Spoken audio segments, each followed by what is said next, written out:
Sebelum ceritanya dimulai, silahkan tulis di kolom komentar dari daerah mana saja teman-teman yang menonton cerita ini.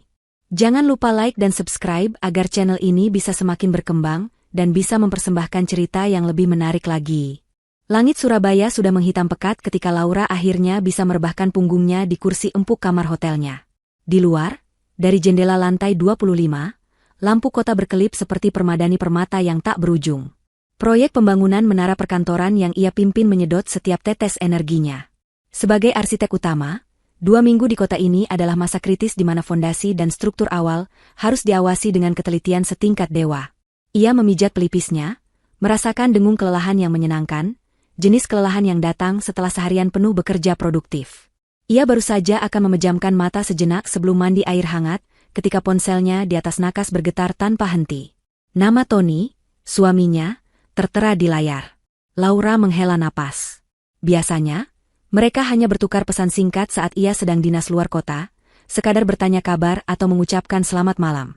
Panggilan beruntun seperti ini terasa tidak biasa. Ia mengabaikan panggilan pertama, kedua, dan ketiga, berpikir mungkin Tony hanya iseng. Namun, rentetan pesan WhatsApp mulai masuk dengan notifikasi yang agresif. Laura, angkat penting. Disusul dengan, ada deal besar nih, dan puncaknya, kita kaya mendadak. Rasa penasarannya mengalahkan rasa lelahnya. Dengan sedikit firasat aneh, ia menekan tombol hijau pada panggilan keempat yang masuk. Ada apa, Ton? Aku baru saja sampai di hotel, kata Laura. Suaranya serak karena seharian berteriak di tengah bisingnya lokasi proyek. Di seberang sana, suara Tony terdengar yang luar biasa, penuh euforia yang membuat Laura mengerutkan kening. Sayang, kamu nggak akan percaya ini. Aku punya berita super bagus. Seru Tony, suaranya sedikit terengah seolah baru berlari maraton. Laura menunggu, mencoba sabar. Berita apa? Tanyanya. Tony terdengar mengambil napas dalam-dalam, seolah sedang mempersiapkan sebuah pengumuman akbar. Aku berhasil. Aku berhasil menjual rumah warisanmu yang di kampung. Hening. Laura merasa otaknya berhenti bekerja selama beberapa detik. Ia pasti salah dengar. Kelelahan ini pasti membuatnya berhalusinasi. Rumah warisannya? Rumah kayu panggung dengan halaman luas yang ditinggalkan neneknya? Rumah yang menjadi satu-satunya tempat ia merasa benar-benar pulang? Apa maksudmu, Ton? Menjual? Jangan bercanda, aku sedang lelah sekali, balas Laura, ada nada peringatan dalam suaranya. Tapi tawa Tony di seberang sana terdengar begitu nyata. Aku serius, sayang. Aku nggak main-main. Dan tebak harganya? 7 miliar rupiah. 7 miliar. Bisa kamu bayangkan? Uang itu cukup untuk resepsi pernikahan Citra yang paling mewah se-Indonesia, dan masih sisa banyak untuk kita. Cerocos Tony tanpa jeda. Setiap kata yang keluar dari mulut Tony terasa seperti pukulan telak di ulu hati Laura. Resepsi Citra? Adik Tony yang manja itu? Sejak kapan kebahagiaan adiknya menjadi tanggung jawabnya? Apalagi dengan mengorbankan hartanya yang paling berharga? Tony, dengarkan aku, ujar Laura, suaranya mulai dingin dan tajam. Kamu tidak punya hak menjual rumah itu. Itu rumahku. Peninggalan nenekku. Ayolah, Laura. Jangan begitu. Kamu kan istriku, hartamu hartaku juga, dong. Lagi pula, rumah itu kan kosong. Cuma didiamkan begitu saja, malah jadi sarang hantu nanti. Ini kesempatan emas. Pembelinya langsung setuju dengan harga 7 miliar tanpa nawar. Katanya mau dibangun villa peristirahatan. Bayangkan, Citra bisa punya pernikahan impiannya, bulan madu ke Jerman seperti yang dia mau. Ibu pasti bangga sekali sama kita, kata Tony, mencoba merayu. Logikanya yang bengkok membuat darah Laura mendidih. Kebanggaan Ibu Yati, ibu mertuanya, selalu diukur dengan materi. Dan Tony, suaminya, selalu menjadikan kebahagiaan ibu dan adiknya sebagai prioritas utama, bahkan jika harus menginjak-injak perasaan istrinya sendiri. Laura bisa membayangkan senyum puas di wajah ibu mertua dan adik iparnya, merayakan kemenangan di atas hatinya yang hancur. Aku tidak peduli dengan pernikahan Citra atau kebanggaan ibumu. Rumah itu tidak dijual. Titik, tegas Laura. Kenangan masa kecilnya menyerbu masuk tanpa permisi. Aroma kayu jati tua yang khas setiap kali hujan turun. Suara tawa neneknya dari dapur saat membuatkan kue kesukaannya. Halaman luas tempat ia belajar naik sepeda hingga jatuh dan lututnya berdarah. Setiap sudut rumah itu adalah museum pribadinya, tempat semua kenangan indahnya diawetkan dengan sempurna. Menjualnya sama saja dengan menjual jiwanya. Terlambat, sayang. Suara Tony terdengar lagi, kali ini sedikit pongah. Aku sudah menerima uang muka. 2 miliar rupiah. Sudah masuk rekeningku barusan. Makanya aku langsung telepon kamu. Laura merasakan kakinya lemas. Ia terduduk di tepi ranjang. 2 miliar. Ini bukan lagi sekadar ide gila, ini sudah terjadi. Tony benar-benar melakukannya. Ia telah menjual warisannya tanpa izin, tanpa diskusi, seolah Laura tidak ada artinya sama sekali. Kamu apa? Bisiknya, tak percaya. Biar kamu percaya, kata Tony. Beberapa detik kemudian, sebuah notifikasi pesan masuk. Laura membukanya dengan tangan gemetar. Di sana, sebuah tangkapan layar bukti transfer bank. Angka 2 miliar dengan deretan nol yang panjang tertera jelas, seolah mengejeknya. Di bawahnya, ada keterangan, DP pembelian rumah dan tanah desa Sukamaju. Jantungnya terasa diremas. Ini nyata. Ini benar-benar terjadi. Semua protes dan argumennya terasa sia-sia. Tony sudah bergerak di belakangnya, mengkhianatinya dengan cara yang paling menyakitkan. Kemarahan yang tadinya hanya bara kecil, kini berkobar menjadi api yang melahap habis semua kesedihan dan rasa terkejutnya. Yang tersisa hanyalah amarah yang dingin dan menusuk. Ia menarik napas dalam-dalam, menenangkan suaranya yang bergetar. Ia tidak akan menangis. Ia tidak akan memohon. Ia tidak akan memberikan kepuasan itu pada Tony. Suaranya yang keluar berikutnya terdengar datar, tanpa emosi, namun syarat dengan ancaman yang tak terucap. Dengarkan aku baik-baik, Tony, desisnya. Batalkan kesepakatan itu. Kembalikan uangnya. Aku tidak peduli bagaimana caramu. Batalkan, atau kamu akan menyesal seumur hidupmu. Tanpa menunggu jawaban, Laura mematikan sambungan telepon itu. Ia menatap layar ponselnya yang gelap, pantulan wajahnya yang pucat dan keras menatap balik. Permainan baru saja dimulai. Tony menatap ponselnya dengan bingung.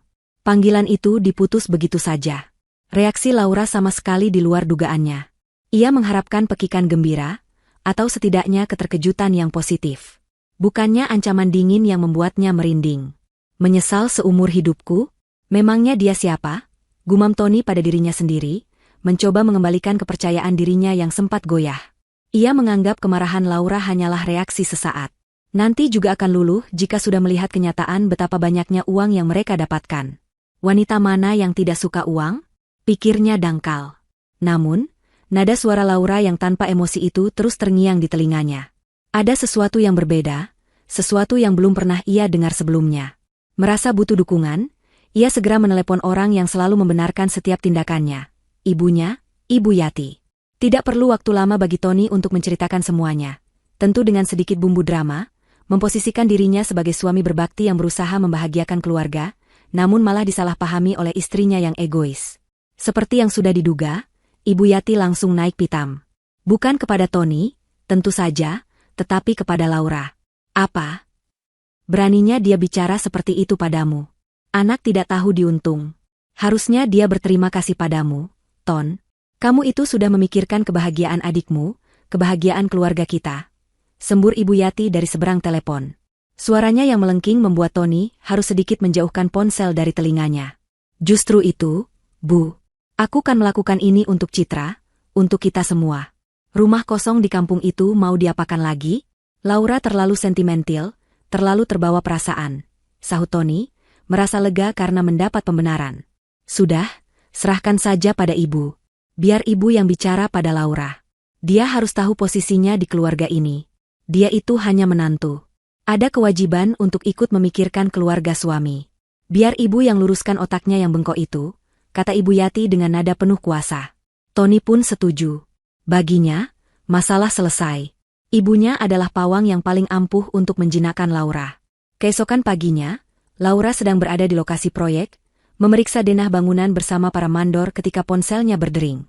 Nama, ibu mertua, muncul di layar. Laura menarik napas panjang, sudah menduga panggilan ini akan datang. Ia memberi isyarat pada para mandor untuk menunggu, lalu berjalan menjauh ke sudut yang lebih tenang, di antara tumpukan baja dan semen. Ia mempersiapkan diri untuk pertempuran babak kedua. Halo, Bu, sapanya, suaranya diusahakan setenang mungkin. Laura, ibu tidak mau basa-basi. Tony sudah cerita semuanya. Ada apa denganmu? Kenapa kamu jadi egois begini? Langsung saja Ibu Yati menyerang tanpa jeda. Laura memejamkan matanya sejenak. Kata, egois, itu terasa seperti tamparan. Maaf, Bu. Ini bukan tentang egois. Ini tentang rumah peninggalan nenek saya. Rumah itu punya nilai yang tidak bisa diukur dengan uang bagi saya. Jawab Laura, mencoba menjelaskan dengan sabar. Nilai? Nilai apa? Nilai kenangan tidak bisa dipakai untuk membayar resepsi pernikahan. Laura, cibir Ibu Yati. Citra itu adik satu-satunya Tony. Sudah menjadi kewajiban kita semua untuk membahagiakannya. Kamu sebagai kakak ipar seharusnya paling depan mendukungnya, bukan malah menghalangi seperti ini. Apa kata orang nanti kalau pernikahan Citra biasa-biasa saja padahal kakak iparnya arsitek kaya raya? Setiap kalimat Ibu Yati adalah manipulasi yang dibungkus dengan kepedulian palsu. Laura sudah terlalu sering mendengarnya. Selalu tentang, apa kata orang. Selalu tentang, kewajiban. Selalu tentang menempatkan kebutuhan Citra dan Tony di atas segalanya. Kebahagiaan Citra bukan tanggung jawab saya, Bu. Apalagi jika harus mengorbankan satu-satunya harta peninggalan keluarga saya, balas Laura. Ketenangannya mulai retak. Oh, jadi begitu? Sekarang kamu sudah merasa hebat, ya? Sudah jadi orang kota? Jadi lupa dari mana asalmu? Lupa bagaimana dulu Tony mendukungmu saat kamu merintis karir? Ini saatnya kamu balas budi, Laura. Jangan jadi kacang lupa kulitnya. Suara Ibu Yati semakin meninggi, penuh dengan tuduhan yang tak berdasar. Laura mengepalkan tangannya. Balas budi? Ia merintis karirnya dengan kerja kerasnya sendiri. Tony lebih sering menjadi beban daripada pendukung. Tapi berdebat dengan Ibu Yati soal itu sama saja dengan berbicara pada tembok. Tembok yang bisa berteriak dan menyalahkan. Laura memutuskan untuk mengambil jalan lain. Bu, saya mohon. Saya bisa bantu biaya pernikahan Citra. Saya akan berikan uang, tapi jangan jual rumah itu. Saya akan usahakan, tapi tolong batalkan penjualannya. Tawar Laura, sebagai upaya terakhir untuk bernegosiasi. Ia pikir, tawaran uang akan meluluhkan hati mertuanya yang materialistis itu. Tapi ia salah. Ibu Yati justru tertawa sinis. Memberi uang? Berapa yang bisa kamu beri? 1 miliar? 2 miliar? Tawaran kita itu 7 miliar. Laura, 7. Uangmu tidak akan cukup. Sudahlah, jangan banyak alasan. Kamu hanya tidak rela melihat keluarga kami bahagia. Laura tertegun. Jadi ini bukan hanya soal uang, tapi juga soal kekuasaan. Ibu Yati tidak mau sekadar diberi, ia mau mengambil. Ia mau menunjukkan siapa yang berkuasa dalam keluarga ini. Ia mau membuktikan bahwa apa yang menjadi milik Laura, pada akhirnya, adalah milik mereka juga. Saat itulah Laura sadar, tidak ada gunanya lagi berbicara. Tidak ada ruang untuk logika atau perasaan. Di mata mertuanya, ia hanyalah sebuah mesin ATM, sebuah aset yang bisa dicairkan kapan saja mereka butuh. Rasa sakit di hatinya karena pengkhianatan Tony kini bercampur dengan rasa muak yang mendalam terhadap keluarga suaminya. Hening sejenak di telepon, sebelum akhirnya Ibu Yati berbicara lagi. Kali ini, suaranya turun beberapa oktav, menjadi desisan dingin yang penuh dengan racun dan penekanan. Itu adalah suara yang tidak menerima bantahan, suara seorang diktator yang menjatuhkan vonis. Dengar, Laura. Ibu tidak bertanya pendapatmu. Ibu memberitahumu. Rumah itu tetap akan dijual, dengan atau tanpa persetujuanmu. Anggap saja ini baktimu pada keluarga yang sudah menerimamu. Paham? Kata-kata itu menggantung di udara, berat dan mengancam. Laura merasakan gelombang kemarahan yang luar biasa, begitu kuat hingga membuatnya sulit bernapas. Tangannya yang memegang ponsel gemetar, bukan karena takut, tapi karena amarah yang sudah mencapai puncaknya. Ia tidak menjawab. Ia tidak perlu menjawab. Dengan satu gerakan tegas, ia mematikan sambungan telepon itu. Ia menatap kosong ke arah kerangka bangunan di hadapannya. Baja-baja kokoh yang menjulang ke langit. Ia akan menjadi seperti baja itu. Keras, dingin, dan tidak akan bisa dibengkokkan. Mereka telah menyatakan perang. Dan Laura tidak akan pernah mundur dari pertempuran ini. Kembali di lokasi proyek, di antara deru mesin dan teriakan para pekerja, Laura berdiri diam selama beberapa saat. Ancaman Ibu Yati masih terngiang di telinganya, sebuah deklarasi perang yang tidak bisa ditarik kembali. Para mandor yang menunggunya menatap dengan sedikit khawatir, melihat perubahan raut wajah atasan mereka yang biasanya selalu tenang dan terkendali. Mereka melihat rahangnya mengeras dan matanya yang biasanya hangat kini memancarkan kilat dingin yang tajam. Laura menarik napas dalam-dalam, menghirup udara yang penuh debu konstruksi, dan embusan itu seolah meniup pergi semua keraguan dan rasa sakit hatinya. Yang tersisa adalah fokus yang jernih, setajam garis-garis biru pada denah bangunan di tangannya. Ia berbalik menghadap para mandor. "Maaf, ada urusan keluarga mendadak," katanya, suaranya kembali datar dan profesional, seolah panggilan telepon tadi tidak pernah terjadi. "Mari kita lanjutkan. Saya mau periksa kembali perhitungan tegangan untuk balok penyangga di lantai 15. Pastikan tidak ada kesalahan sedikit pun." Para pekerja bertukar pandang, terkesan dengan ketenangannya. Mereka tidak tahu bahwa di dalam kepala arsitek brilian itu, sebuah struktur lain sedang dirancang. Bukan struktur bangunan dari baja dan beton, melainkan sebuah struktur jebakan yang rapi, dengan fondasi hukum yang kokoh dan pilar-pilar konsekuensi yang akan meruntuhkan kesombongan keluarganya. Malam itu, di kamar hotelnya, Laura tidak lagi menatap foto rumah neneknya dengan kesedihan. Ia menatapnya dengan tatapan seorang jenderal yang merencanakan strategi untuk merebut kembali bentengnya. Ia sadar, berdebat dengan Tony dan Ibu Yati adalah sia-sia. Mereka beroperasi di dunia yang berbeda. Dunia di mana perasaan, kenangan, dan harga diri bisa dikonversi menjadi rupiah. Menangis, memohon, atau marah-marah hanya akan memberinya label istri pembangkang yang emosional. Mereka tidak akan pernah mengerti. Jadi, ia harus berbicara menggunakan satu-satunya bahasa yang mereka takuti, meskipun mereka belum menyadarinya. Bahasa konsekuensi. Ia membuka laptopnya, bukan untuk mengerjakan revisi desain, melainkan untuk mengakses brankas data digitalnya. Di sana, tersimpan rapi semua dokumen penting miliknya, termasuk pindaian semua sertifikat asetnya. Matanya tertuju pada dua folder. Satu bernama, Rumah Warisan Sukamaju, dan satu lagi bernama, Tanah Belakang Sukamaju. Ia tersenyum tipis. Tony, dalam kemalasan dan ketidaktahuannya, tidak pernah peduli untuk memahami detail aset milik istrinya. Baginya, semua tanah di kampung itu adalah satu kesatuan, rumah warisan. Ia tidak tahu bahwa nenek Laura adalah wanita yang sangat teliti dan taat hukum. Laura mengambil ponselnya. Panggilan pertama ia tujukan kepada Rina, pengacara perusahaan tempatnya bekerja, yang juga sahabat karibnya. Rina adalah wanita yang cerdas, tajam, dan tidak suka basa-basi. "Lau, tumben telepon malam-malam. Proyek Surabaya aman?" sapa Rina dari seberang. "Aman, Rin. Aku butuh konsultasi hukum singkat, di luar pekerjaan," jawab Laura, langsung ke intinya. "Silakan, mumpung tagihannya belum jalan," canda Rina. Laura tersenyum sekilas. "Aku punya pertanyaan. Misalkan, ada sebidang tanah yang statusnya adalah tanah wakaf produktif, di atasnya berdiri bangunan warisan. Apakah tanah dan bangunan itu bisa diperjualbelikan?" tanya Laura. Rina terdiam sejenak. "Wakaf? Tentu saja tidak bisa, Lau.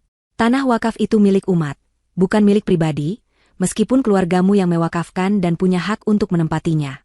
Menjual tanah wakaf itu pidana serius. Penipuan terhadap umat dan penggelapan aset nirlaba.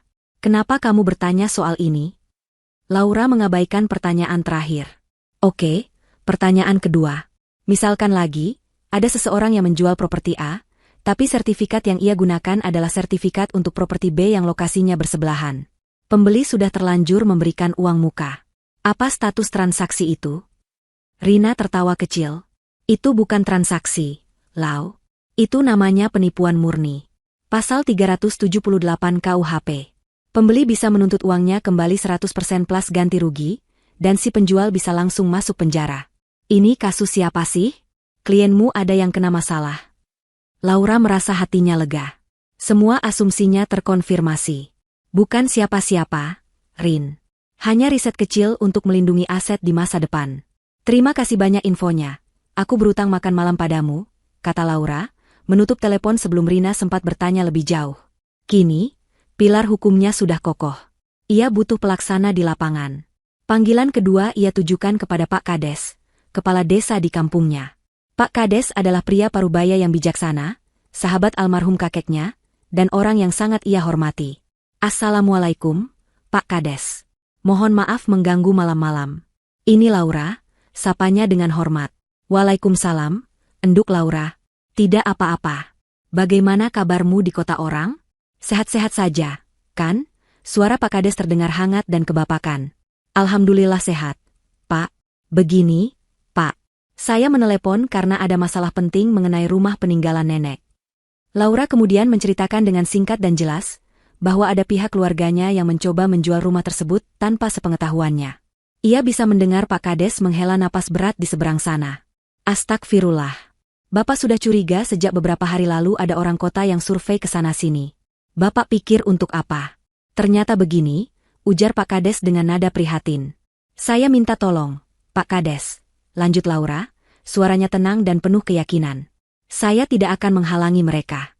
Biarkan saja prosesnya berjalan. Saya hanya punya satu permintaan. Jika nanti mereka datang lagi bersama pembeli untuk finalisasi, atau untuk penandatanganan di notaris, tolong Bapak dampingi. Tentu, Enduk. Bapak pasti akan dampingi. Akan Bapak jelaskan status tanah wakaf itu pada mereka, kata Pak Kades dengan sigap. Tidak, Pak. Tolong jangan jelaskan apa-apa dulu, potong Laura. Itu akan menjadi senjata terakhir. Untuk sekarang, permintaan saya sederhana.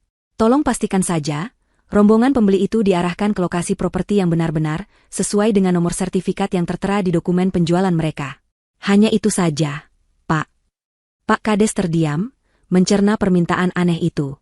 Ia adalah orang yang cerdas dan sudah puluhan tahun mengurus masalah tanah di desanya. Sedetik kemudian, ia seperti memahami sesuatu. Ia tidak bertanya lebih jauh. Bapak paham, Enduk Laura. Serahkan saja pada Bapak. Anggap saja ini sandiwara kecil untuk memberi pelajaran. Nanti Bapak siapkan penyambutan yang sesuai, kata Pak Kades, dan Laura bisa menangkap nada geli dalam suaranya. Terima kasih banyak, Pak Kades. Saya serahkan semuanya pada Bapak, kata Laura, merasa beban di pundaknya terangkat. Ia mematikan telepon. Misil telah diluncurkan, kini ia hanya perlu menunggu waktu untuk melihatnya menghantam target dengan presisi sempurna. Ia menatap kembali pemandangan kota Surabaya dari jendelanya. Malam ini, ia akan tidur nyenyak. Sementara Laura menyusun strateginya dalam sunyi, di belahan kota lain, Tony, Ibu Yati, dan Citra sedang merayakan kemenangan mereka dengan gegap gempita. Mereka memilih sebuah restoran mewah di lobi Hotel Bintang 5, tempat di mana harga segelas jus jeruk setara dengan upah minimum mingguan. Suara denting gelas dan tawa mereka yang keras menarik perhatian beberapa pengunjung lain, namun mereka tidak peduli. Mereka merasa seperti raja dan ratu yang baru saja memenangkan lotre. Tony, dengan dada membusung, menceritakan kembali versinya saat bernegosiasi dengan pembeli, membuatnya terdengar seperti seorang maestro bisnis ulung. Padahal, ia hanya menerima harga pertama yang ditawarkan tanpa menawar sedikit pun. Lihat kan, Bu, Tony juga bisa menghasilkan uang besar. Selama ini Laura saja yang terlalu meremehkan aku, katanya dengan bangga, sambil menenggak minumannya. Ibu Yati menepuk-nepuk punggung putranya dengan sayang. Tentu saja, Nak. Kamu itu darah daging ibu. Punya bakat bisnis alami. Cuma selama ini tertutup saja oleh bayang-bayang istrimu. Sekarang, biarkan dunia melihat siapa Tony yang sebenarnya. Timpal Ibu Yati, matanya berbinar-binar membayangkan status sosialnya yang akan segera meroket. Citra adalah yang paling ekspresif. Ponselnya nyaris tak pernah lepas dari tangannya. Ia sibuk melakukan siaran langsung di Instagram, memamerkan suasana restoran mewah itu. Hai semua. Lagi dinner cantik nih sama mama dan kakakku tersayang. Kita lagi merayakan proyek keluarga yang super sukses. Doain ya, sebentar lagi bakal ada pernikahan termegah tahun ini. Celotehnya ke kamera, sambil mengedipkan mata. Komentar-komentar pujian dan rasa iri dari teman-temannya membanjiri layarnya, memuaskan dahaganya akan pengakuan. Di sela-sela siaran langsungnya, ia sibuk membuka situs-situs desainer gaun pengantin dari Milan dan Paris. Bu, aku sudah menemukan gaunnya. Harganya memang sedikit mahal, cuma 800 juta, tapi ini kan sekali seumur hidup. Rengeknya manja pada Ibu Yati. Ibu Yati, yang sudah terbuai dalam fantasi kekayaan, langsung mengangguk. Ambil saja, Nak, pesan sekarang juga. Jangan sampai keduluan orang lain. Untuk putri ibu satu-satunya, tidak ada yang terlalu mahal. Katanya dengan murah hati, seolah uang 7 miliar itu sudah ada di dalam tasnya. Mereka benar-benar sudah lupa daratan. Keesokan harinya, pesta belanja mereka berlanjut dengan lebih gila. Mereka menghubungi salah satu wedding organizer paling terkenal di ibu kota. Tanpa ragu, mereka langsung membayar uang muka sebesar 500 juta rupiah untuk paket pernikahan paling premium, yang mencakup dekorasi ballroom hotel dengan ribuan mawar impor, penampilan dari penyanyi papan atas, dan liputan media eksklusif. Tony bahkan sudah berani datang ke dealer mobil mewah, melakukan test drive untuk sebuah sedan Eropa terbaru. Nanti kalau sudah lunas, saya ambil yang warna hitam ini, katanya dengan gaya sombong kepada sales mobil. Ibu Yati pun tak mau ketinggalan. Ia sibuk menghubungi teman-teman arisannya, mengabarkan rencana pernikahan putrinya yang akan digelar di hotel termewah, dengan nada yang sengaja dibuat rendah hati padahal penuh kesombongan. Ia menikmati setiap tatapan iri dan decak kagum dari teman-temannya. Ini adalah puncak hidupnya. Di tengah euforia itu, tak ada satupun dari mereka yang memikirkan Laura. Atau lebih tepatnya, mereka sengaja tidak memikirkannya. Ancaman Laura dianggap sebagai angin lalu, drama seorang istri yang merasa dilangkahi namun pada akhirnya akan takluk oleh pesona uang. "Sudah kamu hubungi lagi Laura?" tanya Ibu Yati pada Tony di sela-sela kesibukan mereka memilih souvenir pernikahan dari katalog. Tony menggeleng. "Untuk apa? Biarkan saja dia tenang dulu. Nanti kalau 5 miliar sisanya sudah cair, aku tunjukkan saja bukti transfernya. Dia pasti langsung diam." "Perempuan itu paling mudah dibujuk dengan bukti nyata, Bu," jawab Tony dengan sangat percaya diri. Mereka tertawa bersama, merasa begitu pintar dan superior. Mereka merasa telah berhasil mengecoh dan mengendalikan Laura, arsitek sukses yang selama ini selalu mereka anggap angkuh. Malam harinya, saat mereka sedang bersantai di rumah setelah seharian menghamburkan uang yang belum mereka miliki, ponsel Tony berdering. Panggilan dari perwakilan pembeli. Jantung mereka bertiga berdebar kencang. "Halo, selamat malam, Pak Tony," sapa suara di seberang. "Saya hanya ingin mengonfirmasi jadwal untuk penandatanganan akta jual beli di hadapan notaris. Lusa, pukul 10 pagi di kantor notaris di kota kabupaten dekat lokasi. Apakah Bapak bisa?" Tony merasakan gelombang kemenangan yang membuncah. Ini dia. Momen final yang mereka tunggu-tunggu. "Tentu saja bisa, Pak. Sangat bisa. Saya akan datang tepat waktu," jawab Tony, mencoba menjaga suaranya tetap profesional meski hatinya ingin berteriak kegirangan. "Baik. Mohon dibawa semua dokumen asli yang diperlukan, terutama sertifikat asli dan KTP Bapak sebagai penjual atas nama kuasa dari istri," kata orang itu lagi. "Pasti. Semua sudah saya siapkan," sahut Tony. Setelah panggilan berakhir, ia langsung melompat dari sofa dan memeluk ibu serta adiknya. "Berhasil. Lusa kita cair 5 miliar, teriaknya. Ibu Yati dan Citra menjerit bahagia. Mereka berpelukan, menari-nari kecil di ruang tamu. Di puncak kebahagiaan mereka, Tony mengambil ponselnya. Ia membuka kontak Laura dan dengan senyum penuh kemenangan, ia mengetik sebuah pesan singkat yang penuh dengan ejekan terselubung. "Lihat, semua bahagia tanpamu. Pelunasan 5 miliar tinggal 2 hari lagi saat penandatanganan akta jual beli." Ia menekan tombol kirim, membayangkan wajah masam Laura saat membaca pesan itu. Ia tidak tahu, di Surabaya, Laura membaca pesan itu dengan senyum yang sangat berbeda. Senyum seekor singa betina yang melihat mangsanya berjalan santai memasuki perangkap. 2 hari berlalu seperti dalam sekejap mata bagi Laura. Hari penandatanganan akta jual beli tiba, namun di Surabaya, itu hanyalah hari Rabu biasa yang sibuk. Pukul 9 pagi, Laura sudah berdiri di lantai 30 sebuah gedung setengah jadi, mengenakan helm proyek dan rompi keselamatan. Angin ketinggian meniup-niup ujung rambutnya yang tergerai dari helm. Di hadapannya, para insinyur dan manajer lapangan menunggu arahannya. Ia sedang menjelaskan modifikasi rumit pada sistem penopang fasad kaca gedung, jarinya menelusuri garis-garis pada cetak biru raksasa yang terbentang di atas meja darurat. Ia sepenuhnya tenggelam dalam dunianya. Dunia di mana logika, presisi, dan perhitungan berkuasa. Dunia di mana tidak ada tempat untuk drama keluarga yang irasional. Ia merasa kuat di sini, berkuasa, dan memegang kendali. Sebuah perasaan yang kontras dengan apa yang coba direbut darinya. Tepat pukul 10:05, ponselnya di dalam saku mulai bergetar. 1 kali, 2 kali, 3 kali. Ia tahu persis siapa yang menelepon. Tony. Waktunya tiba. Seulas senyum tipis, nyaris tak terlihat, tersungging di bibirnya. Ia sama sekali tidak terganggu. Ia melanjutkan penjelasannya tentang penggunaan bau tanam berkekuatan tinggi dengan suara yang stabil dan jelas, seolah getaran di sakunya hanyalah dengung serangga yang lewat. Setelah rentetan panggilan dari Tony berhenti, getaran baru dimulai. Kali ini dari Ibu Yati. Lalu disusul oleh Citra. Mereka rupanya sedang bersama, sebuah komite kepanikan yang mulai terbentuk. Laura membiarkan semua panggilan itu mati dengan sendirinya. Ia tidak akan memberi mereka kepuasan mendengar suaranya, apalagi suara paniknya. Baginya, keheningan adalah bentuk perlawanan yang paling elegan. Setelah rapat singkat di ketinggian itu selesai, ia turun ke kantor proyek di lantai dasar. Ia duduk di mejanya, menuang segelas air putih, dan baru kemudian meraih ponselnya. Layarnya penuh dengan notifikasi. 27 panggilan tak terjawab dari Tony, Ibu Yati, dan Citra. Diikuti oleh serangkaian pesan yang menunjukkan eskalasi kepanikan mereka. Pesan pertama dari Tony pada pukul 10:10 pagi berbunyi, "Lau, kok nggak diangkat? Aku udah di kantor notaris nih, nungguin." Pesan kedua, 30 menit kemudian, nadanya mulai berubah. "Ini ada sedikit masalah sama nomor persil tanah di dokumen. Pembelinya minta cek lokasi dulu. Kamu bisa tolong telepon Pak Kades nggak? Dia kayaknya mempersulit."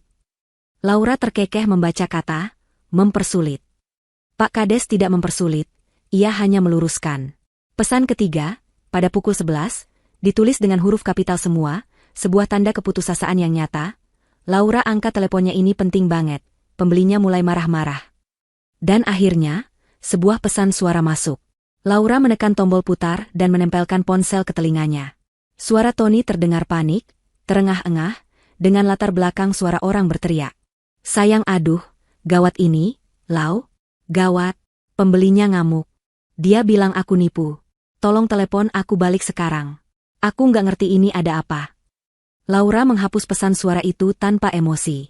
Ia lalu menggulir layarnya ke bawah, melewati semua notifikasi kepanikan itu, mencari satu nama yang benar-benar penting. Pak Kades. Ada beberapa pesan WhatsApp yang belum terbaca darinya, sebuah laporan langsung dari medan pertempuran. Laura membacanya sambil menyandarkan punggungnya ke kursi, menikmati setiap katanya. Pesan pertama dari Pak Kades dikirim sekitar pukul 10:30. "Assalamualaikum, Enduk Laura. Laporan pagi. Rombongan dari kota sudah tiba di desa. Gagah-gagah sekali, mobilnya bagus-bagus, mengkilap semua. Pak Tony juga sudah datang. Pakai kemeja batik sutra baru, sepertinya mahal. Wanginya sampai kecium dari jarak 5 meter." Laura tersenyum. Pak Kades memang punya selera humor yang khas. Pesan kedua datang 20 menit kemudian. "Laporan siang. Sekarang kami semua sudah di lokasi, Enduk. Tadi ada perdebatan kecil di depan rumah utama. Rombongan pembeli maunya langsung masuk rumah nenekmu itu, sudah tidak sabar sepertinya. Tapi Bapak bilang dengan sopan, 'Maaf, Bapak-bapak yang terhormat. Aturan harus sesuai dokumen. Mari kita ikuti saja nomor sertifikat yang tertera biar transaksinya sah dan barokah.' Jadi sekarang, Bapak sedang antar mereka semua jalan kaki lewat jalan setapak di samping. Agak becek sedikit bekas hujan semalam, sepertinya sepatu mahal mereka jadi kotor." Laura bisa membayangkan dengan jelas pemandangan itu. Orang-orang kota yang angkuh, dengan sepatu kulit Italia mereka, terpaksa berjalan di jalan setapak yang becek, mengikuti Pak Kades yang mungkin hanya memakai sandal jepit. Lalu, pesan ketiga, pesan yang paling ia tunggu-tunggu, dikirim beberapa menit sebelum Tony meninggalkan pesan suara paniknya. "Laporan terkini. Enduk, situasinya sekarang sedang sedikit ramai. Bapak nonton dari bawah pohon nangka saja, adem. Wajah bapak pembeli yang paling gagah tadi warnanya sudah berubah, dari putih bersih jadi merah bata, persis seperti warna genteng. Beliau tadi teriak-teriak. Katanya tidak pernah lihat villa peristirahatan, yang ada tempat makan sapinya dan baunya khas sekali. Pak Tony sedang sibuk sekali di sana, mencoba menjelaskan pada rombongan tentang konsep, aset biologis, dan desain otentik pedesaan.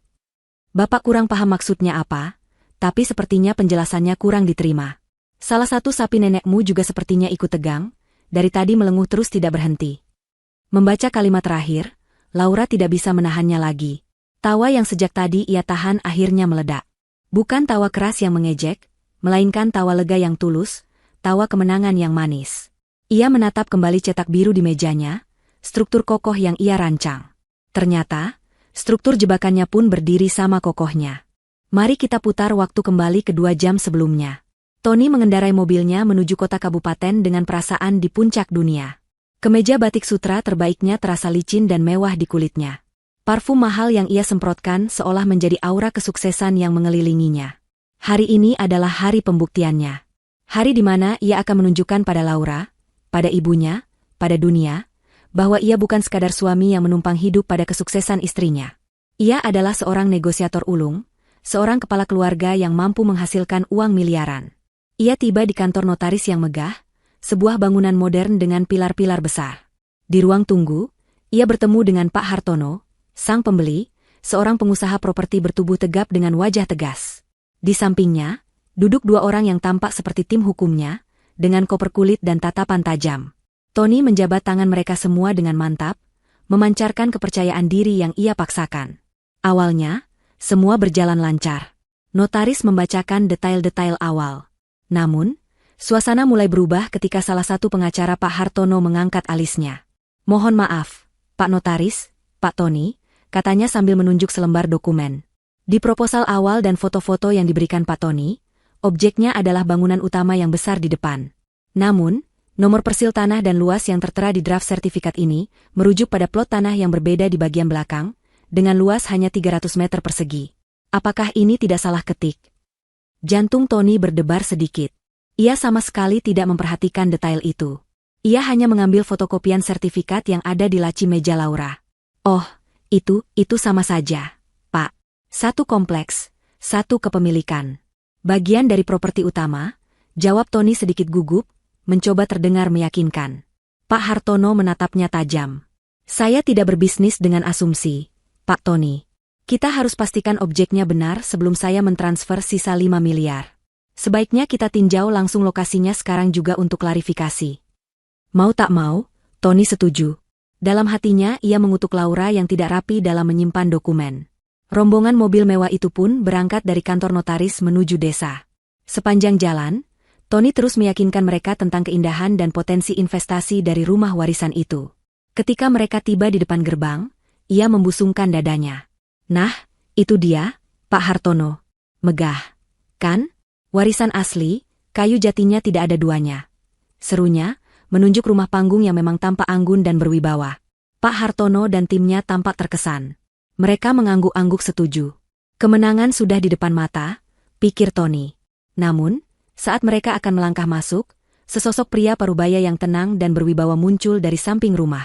"Itu Pak Kades. Selamat datang di desa kami, bapak-bapak yang terhormat," sapa Pak Kades dengan senyum ramah. "Perkenalkan, saya kepala desa di sini. Tadi saya dihubungi Pak Notaris untuk ikut menyaksikan prosesnya." Tony merasa sedikit lega dengan kehadiran Pak Kades, berharap kehadirannya bisa memperlancar urusan. Ia salah besar. "Mari, Pak, silakan masuk," kata Tony. Pak Kades mengangkat tangannya dengan sopan. "Sebentar dulu, Pak Tony. Tadi pesan dari Pak Notaris, kita harus memastikan semuanya sesuai dengan dokumen hukum yang ada. Demi kebaikan semua pihak," katanya dengan tenang. Ia lalu menatap rombongan pembeli. "Mari, bapak-bapak, saya antarkan langsung ke properti yang nomor sertifikatnya tercantum di dalam draft perjanjian jual beli Bapak." Dengan isyarat tangan, Pak Kades mulai berjalan. Anehnya, ia tidak berjalan menuju tangga rumah utama, melainkan menyusuri jalan setapak berumput di samping rumah. "Loh, Pak Kades, kok ke belakang?" tanya Tony, kebingungannya mulai muncul. Pak Hartono dan timnya saling berpandangan, lalu mengikuti Pak Kades. Tony, dengan perasaan tak enak, terpaksa ikut di belakang. Jalan setapak itu sedikit licin. Salah satu pengacara hampir terpeleset, sepatunya yang mengkilap kini bernoda tanah basah. Mereka berjalan melewati kebun pisang dan kandang ayam kecil. Aroma pedesaan yang otentik mulai tercium, campuran bau tanah lembab, dedaunan, dan kotoran ternak. Dan di sanalah, di ujung jalan setapak, berdiri tujuan akhir mereka. Sebuah bangunan kayu tua yang kusam, dengan beberapa papan yang sudah lapuk dan atap seng yang mulai berkarat di beberapa bagian. Di sampingnya ada gudang jerami yang pintunya sedikit miring. Dari dalam bangunan itu, terdengar suara lenguhan pelan, dan dua kepala sapi yang besar menengok keluar dari jendela tanpa kaca dengan tatapan polos. Hening. Rombongan dari kota itu berhenti melangkah, terpaku menatap pemandangan di depan mereka. Wajah Pak Hartono yang tadinya terkesan kini perlahan berubah menjadi bingung, lalu tidak percaya, dan akhirnya memerah karena amarah yang tertahan. Tony sendiri merasa dunianya berputar. Otaknya berusaha keras memproses apa yang terjadi. Ini tidak mungkin. Pasti ada kesalahan. Ini hanya kandang sapi tua milik nenek Laura. Pak Hartono berbalik perlahan, menatap Tony. Matanya menyipit, berbahaya. Ia menunjuk bangunan reot itu dengan jari gemetar. Suaranya keluar sebagai bisikan serak yang penuh amarah. "Jadi, setelah semua pembicaraan kita, setelah semua foto villa mewah yang kamu tunjukkan, saya bayar uang muka 2 miliar rupiah. Ia mengambil napas, lalu suaranya meledak menjadi teriakan yang membuat sapi-sapi di dalam kandang terlonjak kaget. "Untuk kandang sapi ini?" Teriakan itu menggema, memecah ketenangan desa. Tony pucat pasi, keringat dingin membasahi keningnya. "Bukan, Pak, bukan ini, pasti ada yang salah. Rumahnya yang di depan itu," gagapnya, sambil menunjuk-nunjuk ke arah rumah utama. Pak Kades melangkah maju dengan tenang, seolah menjadi wasit dalam sebuah pertandingan yang sudah ia ketahui pemenangnya. Ia mengeluarkan 2 lembar fotokopian dari sakunya. "Maaf, bapak-bapak," katanya dengan suara jelas. "Kalau menurut hukum, kita harus berpegang pada dokumen. Sertifikat yang dipegang Pak Tony ini, nomor 0877, luas 300 meter persegi, memang betul lokasinya di sini. Isinya adalah bangunan kandang dan gudang jerami." Ia berhenti sejenak, lalu menoleh ke arah rumah utama. "Dan kalau bangunan yang megah di depan itu, mohon maaf sekali, itu memang tidak akan pernah bisa dijual. Karena bangunan itu berdiri di atas tanah wakaf milik masjid desa." Jeder. 2 petir menyambar di siang bolong. Satu mengungkap kebodohan Tony, dan yang kedua mengungkap tindakan ilegalnya. Wajah Tony berubah dari pucat menjadi seputih kertas. Di tengah kekacauan itu, saat Pak Hartono mulai berteriak tentang penipuan dan penjara, salah satu sapi di dalam kandang mengeluarkan suara lenguhan yang panjang dan keras. Mo. Seolah menjadi musik latar yang sempurna untuk tragedi komedi yang baru saja terungkap. Teriakan murka Pak Hartono adalah pemecah keheningan yang brutal. Suaranya, yang diperkuat oleh amarah seorang pengusaha besar yang merasa dipermalukan, seolah membuat udara di sekitar kandang sapi itu bergetar. Tony berdiri membeku. Setiap kata yang diucapkan Pak Kades dan Pak Hartono berdengung di telinganya seperti lonceng kematian. Kandang sapi, tanah wakaf, penipuan, penjara. Kata-kata itu berputar-putar di kepalanya, menghancurkan sisa-sisa kesombongan yang ia bangun selama beberapa hari terakhir. Ia mencoba membuka mulut untuk membela diri, tetapi tidak ada suara yang keluar. Tenggorokannya tercekat, lidahnya terasa keluh. Tapi fotonya, sertifikatnya, saya hanya mengambil yang ada di laci. Akhirnya ia berhasil mengeluarkan beberapa patah kata yang terdengar seperti rengekan anak kecil, bukan pembelaan seorang pria dewasa. Salah satu pengacara Pak Hartono maju selangkah, tatapannya dingin dan penuh cemooh. "Pak Tony, di mata hukum, foto tidak memiliki kekuatan apapun dibandingkan sertifikat tanah yang sah.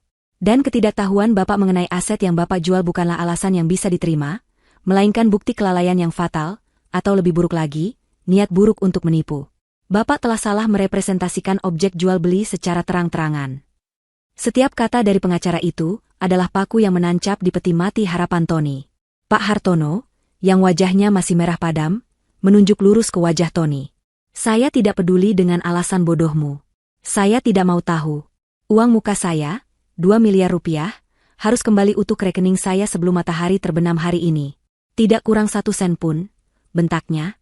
"Jika tidak, saya pastikan pengacara saya membuat laporan polisi malam ini juga dengan tuduhan penipuan dan penggelapan. Kamu tahu hukuman untuk pasal itu? Bisa lebih dari 4 tahun penjara." Ancaman penjara membuat kaki Tony lemas. Ia hampir terjatuh jika tidak berpegangan pada tiang kayu kandang yang lapuk. Debu dan serpihan kayu kering menempel di telapak tangannya yang basah oleh keringat dingin. "Tapi uangnya, sebagian sudah dipakai untuk DP," bisiknya putus asa. Pak Hartono tertawa, tawa yang sama sekali tidak lucu. "Itu bukan urusan saya. Itu urusanmu dengan keserakahan keluargamu. Jual mobilmu. Jual rumah ibumu. Saya tidak peduli. Uang saya kembali, atau kamu tidur di sel malam ini," ia menggeram. Tidak berhenti di situ, ia menambahkan, "dan saya akan pastikan namamu hancur di dunia bisnis. Semua orang akan tahu siapa Tony, si penipu yang mencoba menjual kandang sapi seharga 7 miliar. Kamu tidak akan pernah bisa mendapat pinjaman bank atau kepercayaan dari siapapun lagi seumur hidupmu." Harga diri Tony hancur berkeping-keping. Ia bukan lagi negosiator ulung, ia adalah bahan tertawaan. Ia tidak tahan lagi. Dengan sisa tenaga yang ia miliki, ia berbalik dan lari. Ia benar-benar lari meninggalkan tempat itu, tidak mempedulikan teriakan dan makian yang mengejarnya. Ia berlari menyusuri jalan setapak yang becek, tidak peduli sepatunya yang mahal kini penuh lumpur. Ia berlari melewati rumah utama yang megah, yang kini terasa seperti monumen raksasa yang mengejek kebodohannya. Ia masuk ke dalam mobilnya, membanting pintu, dan tancap gas meninggalkan desa itu dengan perasaan terhina yang luar biasa. Sambil menyetir dengan tangan gemetar dan mata nanar, ia menelepon ibunya. Ibu Yati menjawab dengan nada ceria. "Halo, Nak, bagaimana? Sudah beres? Kapan cair 5 miliarnya?"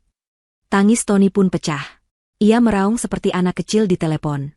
"Bu, gagal, semua gagal total," isaknya. Di rumah, Ibu Yati dan Citra yang sedang asyik melihat-lihat katalog bulan madu di Jerman, langsung terdiam. Wajah mereka tegang. "Gagal bagaimana? Tony? Apa maksudmu? Tanya Ibu Yati, suaranya mulai meninggi. Tony, di sela-sela isak tangisnya yang menyedihkan, mencoba menceritakan semuanya. Tentang kandang sapi, tentang tanah wakaf, tentang amukan Pak Hartono, tentang tuntutan pengembalian uang 2 miliar sebelum malam tiba, tentang ancaman penjara. Semakin banyak Tony menjelaskan, semakin pucat wajah Ibu Yati dan Citra.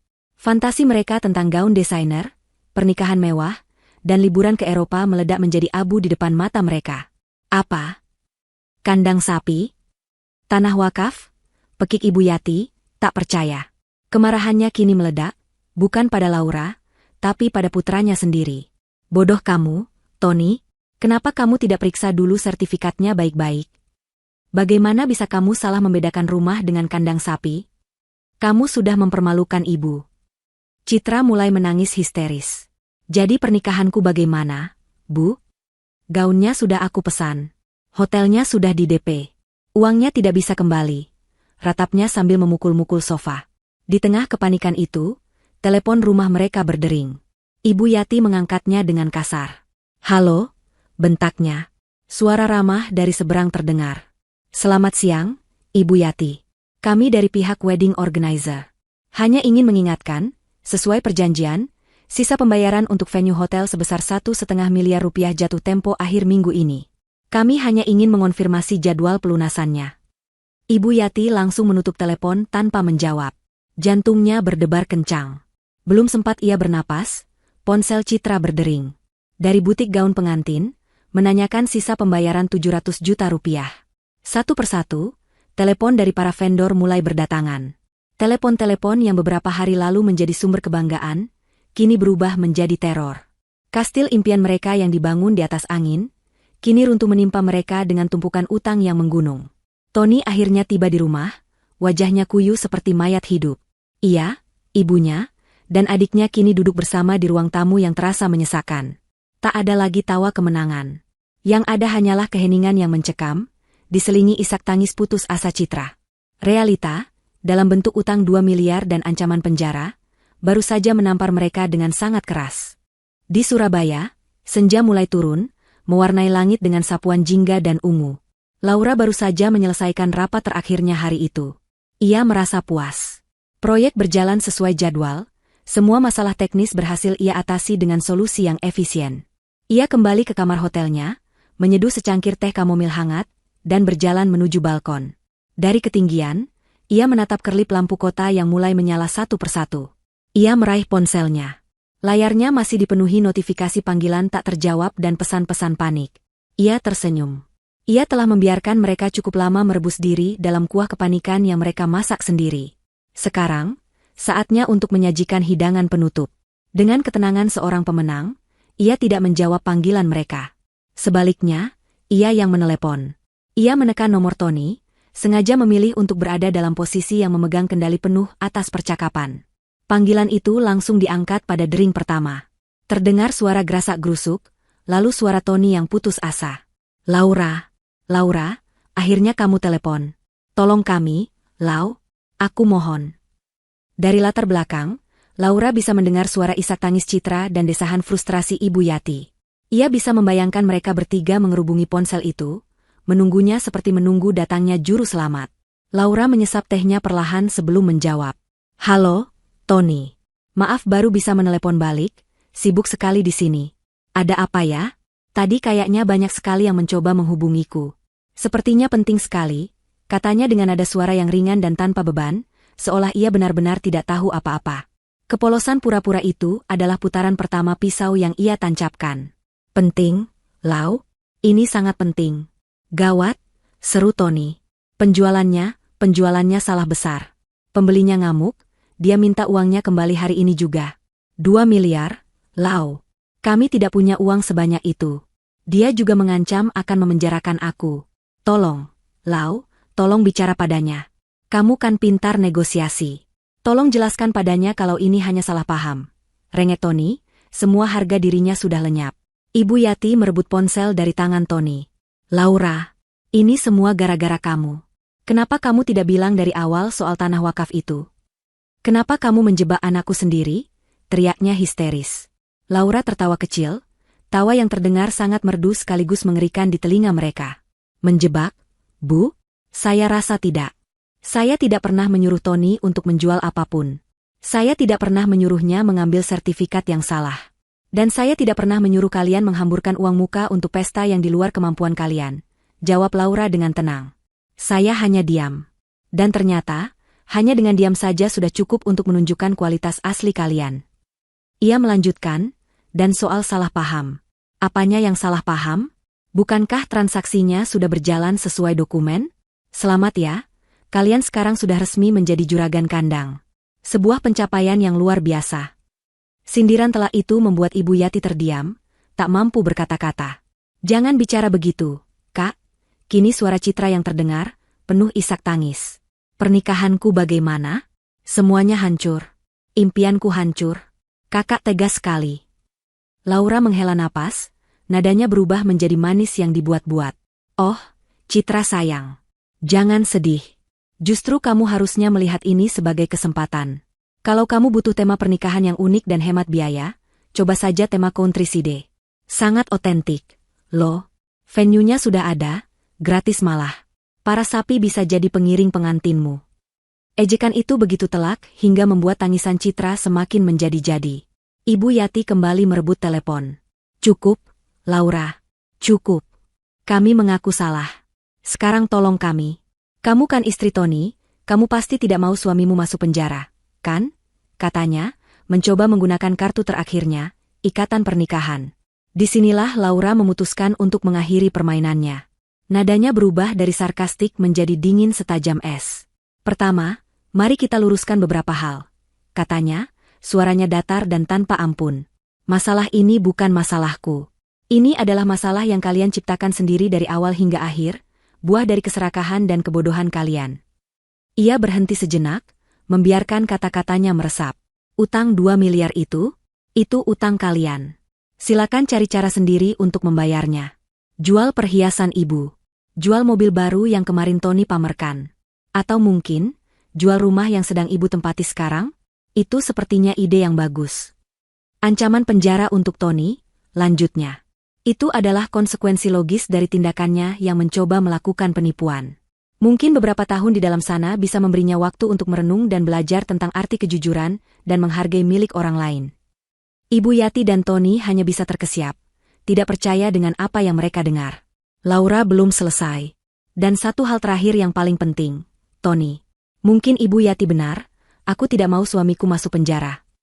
Terdengar secercah harapan dari seberang telepon. Itulah sebabnya, mulai detik ini, aku bukan lagi istrimu. Pengacaraku akan segera menghubungimu besok pagi untuk mengurus surat gugatan cerai. Ini adalah pukulan final. Bom atom yang meluluh lantakkan sisa-sisa harapan mereka. Gugatan cerai. Laura tidak hanya meninggalkan mereka dalam masalah, ia meninggalkan mereka selamanya. Sebelum mereka sempat bereaksi, sebelum teriakan dan makian Ibu Yati keluar, Laura mengucapkan kalimat terakhirnya. Selamat menikmati panen dari apa yang sudah kalian tanam. Ia lalu mematikan sambungan telepon. Ia tidak menunggu jawaban. Ia tidak ingin mendengar apapun lagi dari mereka. Ia meletakkan ponselnya di meja, lalu menatap kembali keindahan lampu kota di hadapannya. Beban yang selama bertahun-tahun membebani pundaknya terasa terangkat. Ia tidak merasa kejam. Ia tidak merasa dendam. Ia hanya merasa bebas. Benar-benar bebas. Panggilan telepon dari Laura berakhir seperti sebuah vonis mati. Di ruang tamu yang beberapa hari lalu penuh dengan tawa dan rencana muluk, kini hanya ada keheningan yang pecah oleh isak tangis histeris Citra dan ratapan Ibu Yati yang penuh penyesalan dan amarah. Tony duduk membatu di sofa, tatapannya kosong, ponsel masih tergenggam di tangannya yang lunglai. Kata-kata terakhir Laura, gugatan cerai, adalah pukulan pemungkas yang meremukan sisa-sisa dirinya. Ia bukan hanya kehilangan uang dan harga diri, ia akan kehilangan segalanya. Kehancuran mereka tidak perlu menunggu lama. Tenggat waktu dari Pak Hartono, uang 2 miliar kembali sebelum matahari terbenam, adalah cambuk api yang memaksa mereka bergerak dalam kepanikan. Telepon dari tim pengacara Pak Hartono datang tanpa henti. Setiap deringnya terdengar seperti lonceng alarm kebakaran di telinga mereka. Langkah pertama adalah yang paling menyakitkan bagi Ibu Yati. Dengan tangan gemetar dan hati yang hancur, ia membuka kotak-kotak beludru tempat ia menyimpan koleksi perhiasannya. Gelang emas keroncong, kalung berlian yang selalu ia pamerkan di acara arisan, cincin-cincin warisan, semua simbol status dan kebanggaannya selama ini, ia masukkan ke dalam sebuah tas. Ia pergi ke toko emas besar di pusat kota, tempat yang biasanya ia datangi untuk membeli, bukan untuk menjual. Wajahnya ia tutupi dengan kacamata hitam besar, berharap tidak ada yang mengenalinya. Di sana, di bawah tatapan dingin seorang penaksir perhiasan, hartanya ditimbang dan dinilai dengan angka-angka yang terasa seperti sebuah penghinaan. Uang yang ia terima, meski tampak banyak, terasa seperti debu dibandingkan nilai kenangan dan harga diri yang terkandung di dalamnya. Jumlahnya bahkan tidak mencapai seperempat dari utang mereka. Selanjutnya, giliran Tony. Sedan Eropa baru yang baru beberapa hari lalu ia pakai untuk pamer keliling kompleks, kini harus ia antar ke sebuah showroom mobil bekas. Ia bisa melihat tatapan para calon mobil yang seolah bisa mencium bau keputusasaan dari jarak jauh. Mereka menawar mobilnya dengan harga yang sangat rendah, tahu bahwa posisi Tony sangat lemah. Setiap goresan kecil yang tadinya tidak berarti, kini menjadi alasan untuk memotong harga jutaan rupiah. Setelah perdebatan yang melelahkan dan memalukan, Tony terpaksa menerima tawaran mereka yang jauh di bawah harga pasar. Ia pulang ke rumah dengan menaiki taksi online, menatap kosong keluar jendela, merasa seperti seorang jenderal yang kehilangan kuda perangnya. Tapi uang yang terkumpul masih jauh dari cukup. Keputusasaan mulai mencekik. Mereka hanya punya satu pilihan tersisa, pilihan yang paling menikam jantung Ibu Yati. Menjual rumah mereka. Rumah yang menjadi saksi bisu kehidupannya, tempat ia membesarkan anak-anaknya, kini harus ditempeli pelang, dijual cepat. Sementara mereka berjuang dalam neraka finansial pribadi, neraka sosial mereka baru saja dimulai. Entah bagaimana, kisah tentang transaksi 7 miliar yang ternyata adalah kandang sapi bocor ke publik. Mungkin dari salah satu pengacara, atau mungkin dari Pak Hartono sendiri yang menceritakannya sebagai anekdot lucu di pertemuan bisnisnya. Kisah itu terlalu unik dan konyol untuk tidak menyebar. Dalam hitungan hari, itu menjadi gosip terpanas di lingkungan mereka, lalu menyebar seperti virus melalui grup-grup WhatsApp dan media sosial.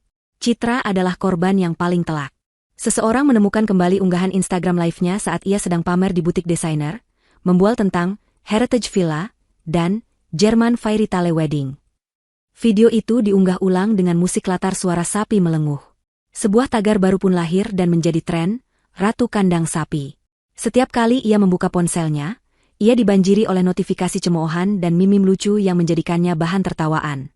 Puncaknya, calon suaminya, yang keluarganya sangat menjaga Citra, mengirimkan sebuah pesan singkat yang dingin, "Aku tidak bisa menikahi putri dari keluarga penipu. Hubungan kita selesai." Dunia Citra benar-benar runtuh. Ia mengurung diri di kamar, menolak untuk bertemu siapapun. Tony pun tidak luput dari penghakiman massa. Namanya yang hancur membuatnya mustahil mencari pekerjaan kantoran. Beberapa kali ia mencoba melamar, namun ditolak mentah-mentah begitu pihak perusahaan mengetahui latar belakangnya dari berita yang viral. Mereka akhirnya berhasil menjual rumah mereka dengan harga murah, karena terdesak waktu. Tepat pada jam-jam terakhir tenggat waktu, mereka berhasil mentransfer uang 2 miliar itu ke rekening Pak Hartono. Mereka terhindar dari penjara, tetapi mereka kehilangan segalanya.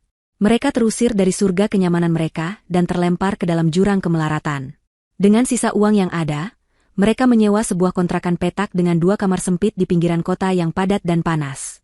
Ibu Yati, yang terbiasa memerintah asisten rumah tangga, kini harus belajar mencuci bajunya sendiri.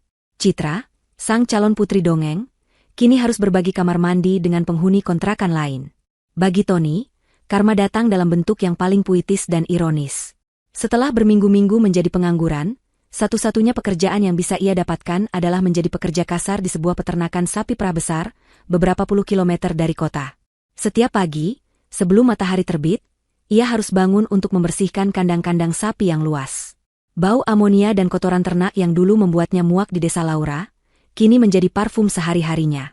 Suatu sore, saat ia sedang menyekop kotoran sapi dengan tubuh penuh peluh dan wajah kotor, ia mendengar beberapa pekerja lain sedang tertawa terbahak-bahak sambil melihat ponsel. "Gila, masih ngakak aja aku tiap lihat berita ini," kata salah satu dari mereka. "Ada orang tolol mau jual kandang sapi seharga 7 miliar. Hahaha." Tony membeku, sekop di tangannya terasa berat. Mereka sedang menertawakannya. Ia menunduk, menyembunyikan wajahnya, melanjutkan pekerjaannya dalam diam. Di tengah bau kotoran dan suara lenguhan sapi yang tak ada habisnya, ia akhirnya menyadari, inilah nerakanya yang sesungguhnya. Ia telah menjadi lelucon dalam hidupnya sendiri. Beberapa bulan telah berlalu. Musim telah berganti, Begitu pula dengan status dan kehidupan Laura. Proses perceraiannya dengan Tony berjalan cepat dan lancar. Tony, yang sudah kehilangan segalanya, tidak punya kekuatan atau keinginan untuk melawan.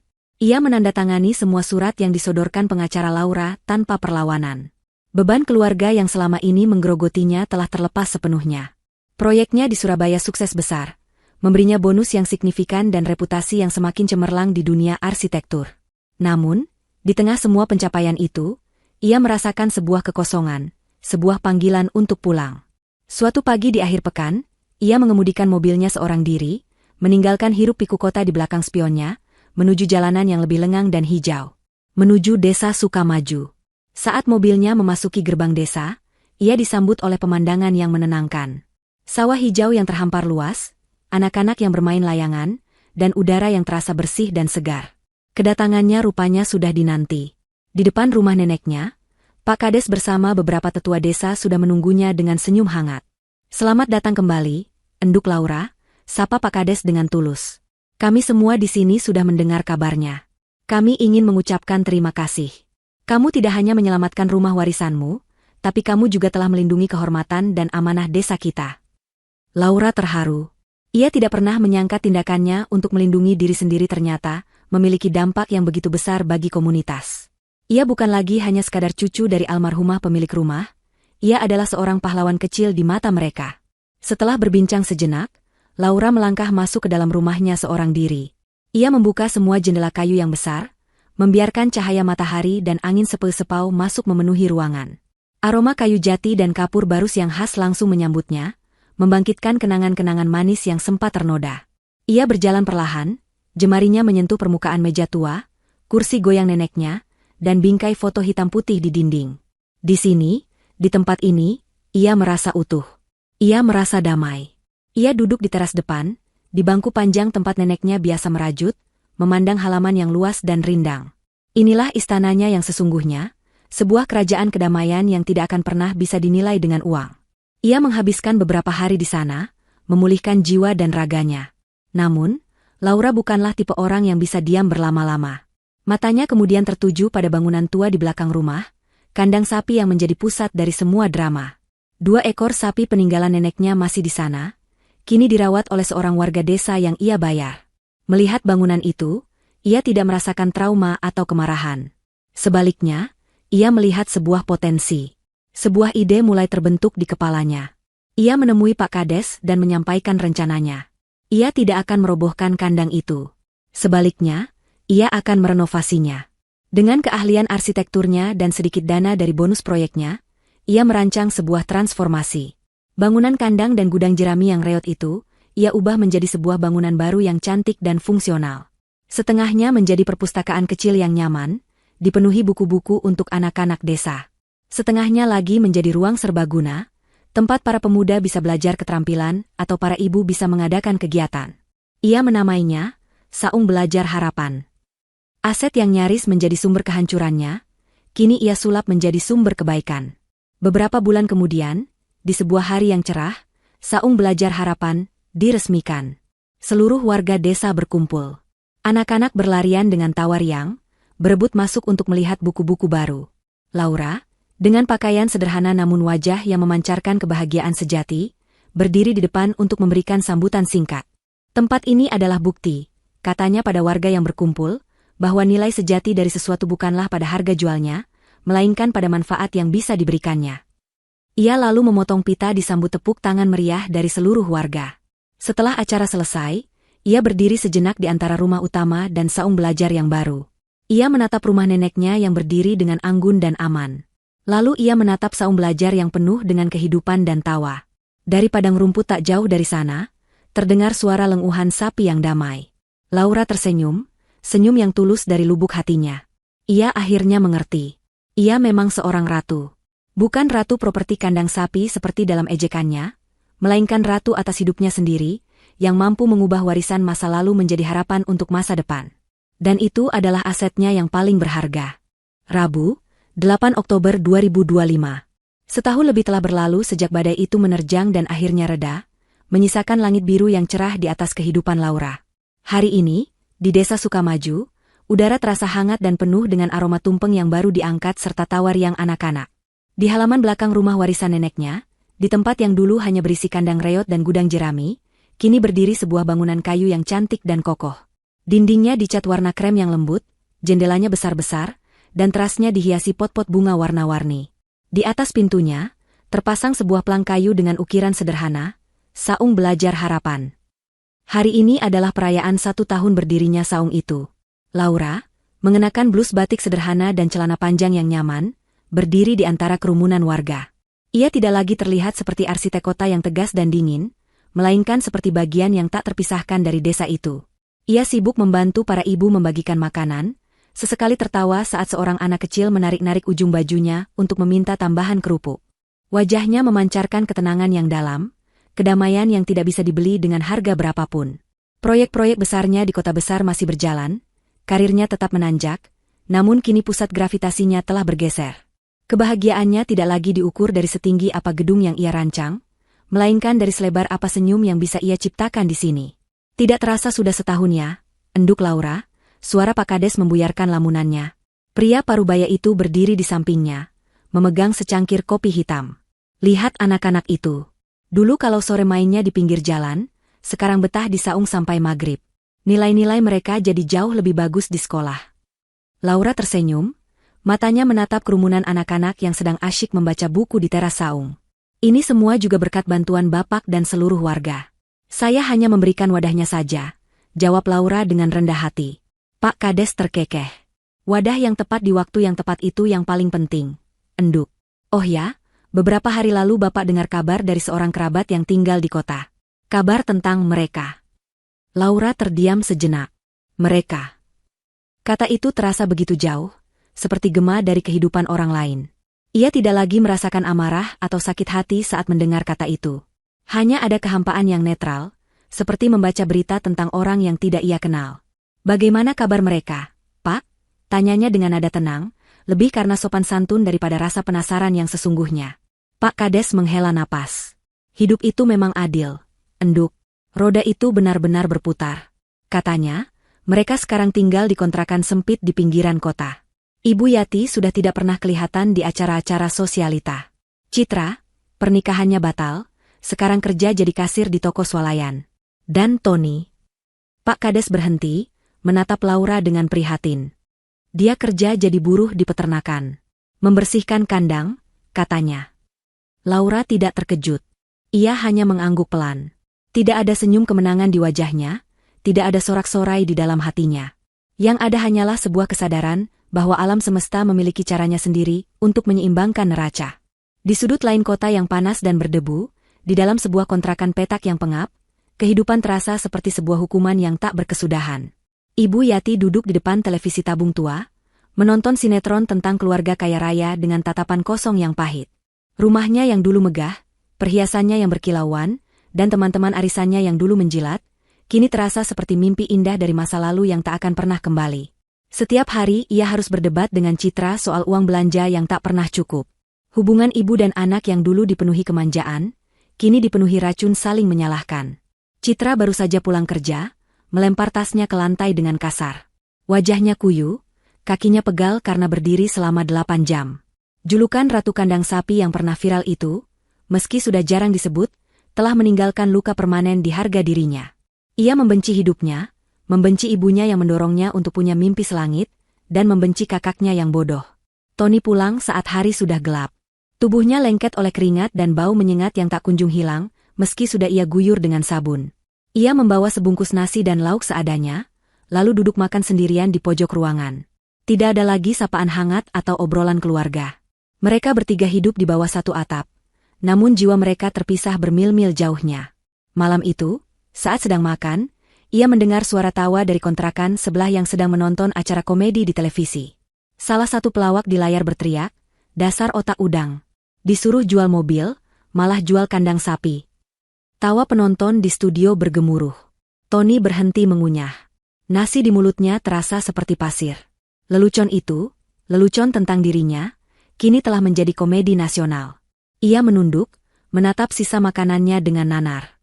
Rasa malunya sudah mati rasa, tergantikan oleh kehampaan yang dingin. Ia tidak lagi menyalahkan Laura. Ia hanya menyalahkan takdir dan kebodohannya sendiri. Roda itu memang telah berputar, dan ia kini berada di bagian paling bawah, tergilas oleh lumpur yang ia ciptakan sendiri. Kembali di desa Sukamaju, matahari mulai terbenam, melukis langit dengan warna keemasan. Acara syukuran sudah selesai. Para warga sudah pulang ke rumah masing-masing, meninggalkan keheningan yang damai. Laura duduk sendirian di bangku teras rumah neneknya, memegang cangkir teh hangatnya. Ia menatap ke depan. Di sebelah kiri, berdiri rumah warisannya yang kokoh, sebuah simbol dari akar dan masa lalunya yang ia lindungi dengan sekuat tenaga.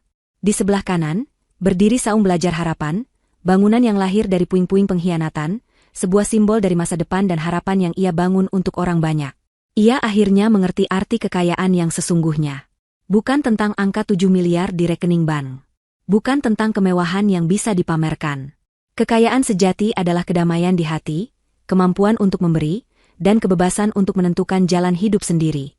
Ia menghirup dalam-dalam udara desa yang sejuk, merasakan kebebasan itu meresap ke dalam setiap sel tubuhnya. Babak lama dalam hidupnya telah benar-benar berakhir. Dan di hadapannya, terbentang lembaran-lembaran baru yang masih putih bersih, siap ia isi dengan kisah-kisah yang jauh lebih indah.